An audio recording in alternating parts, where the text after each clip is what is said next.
Hello world, Patricia O'Connor and Frida Reba Darcy here. Today on the Bonsai Balcony, I'm just going to do a little short. This is just a little quick minute.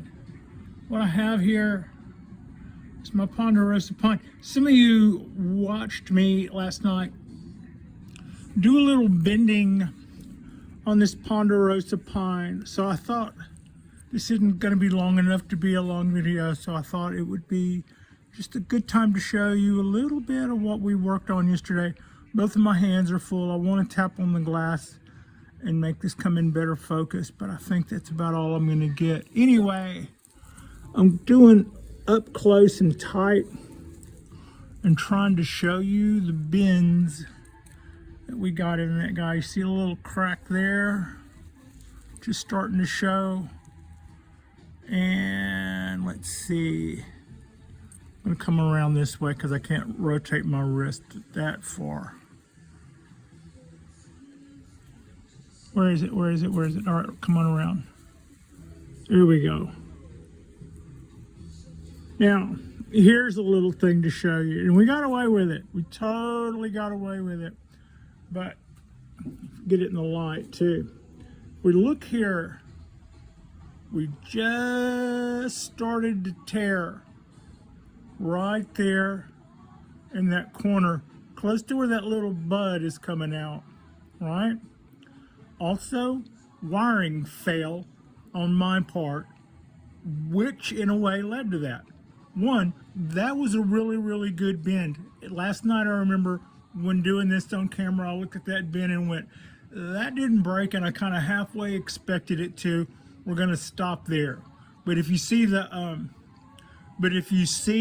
wire that my little skewer is pointing at, had that wire been farther down, say, anyway, what I'm trying to say is, by not having a wire right here, you see my little skewer is pointing to that little area, and that little area right there, by not having a wrap of wire right there at the apex of the bend, or of the turn, so to speak, that's why that split was there. That little piece of wood went unprotected, and that outside edge of that cambium layer there had to absorb the whole brunt of that. So had those wires been tighter and bridged, you see where my wire stops in that bend? If that would have just came on around and been one more wrap right there in between the bottom bud and the one that you see going up, that would have gone a long way towards protecting that corner. Sometimes when you're doing a wrap on wire, you'll see and know automatically where your main bend is going to be, so you keep one eye on that, and as you're coming around by the back side of the trunk, you keep that spot in your eye so that you can hit it with the wire, so that you know that when you come back later, you'll place your fulcrum right there, because that's where you put the wire, because you knew you wanted to bend it there. Sometimes you don't wire that far in advance. You put wire on a tree and then step back and then decide how you're going to do it. That's actually me most often, probably a lot of people. So in that case, I might have amended this wire going up out of frame. I might have worked on that a little bit more before I proceeded with that bend, or I might have decided to make my bend closer to where that wire is actually more supportive. But by not, I'm using the skewer. I've got a skewer in my hand here, and since it's creeped into frame, I'm using it as a pointer now because I'm using both hands. But had that wire ran along this outside edge, it would have supplied a lot more support to that branch. And we're lucky to have gotten away with that bend. We're lucky to have gotten away with that bend. Having said that, this is a good daylight look at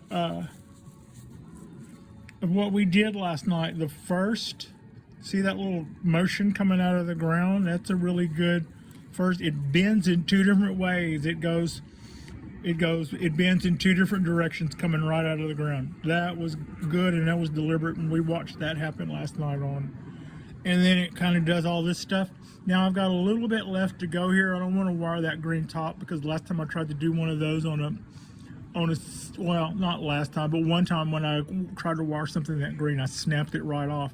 Just like you see, sometimes people will cut candles with chopsticks, just kind of snap them off.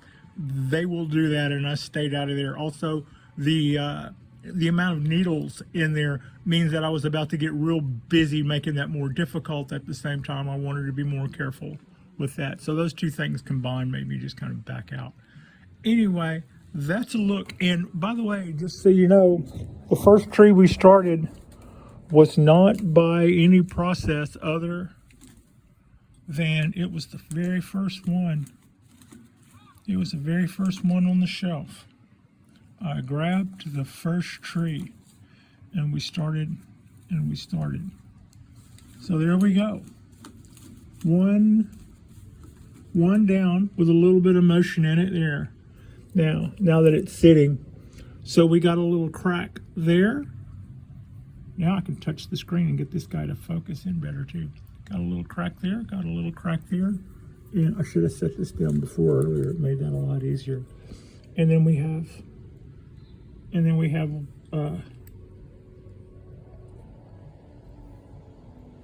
right here and right here and right here. And my wire should have come from underneath here and went around, and that would have reinforced that corner.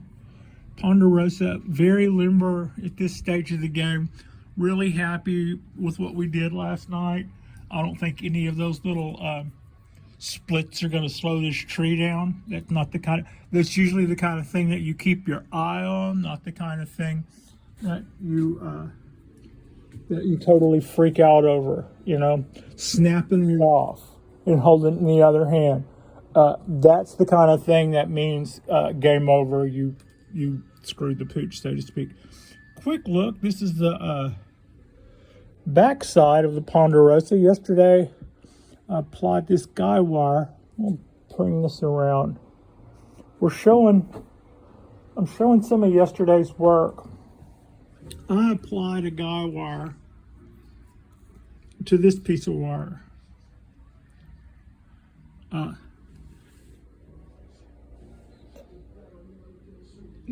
Up in there somewhere.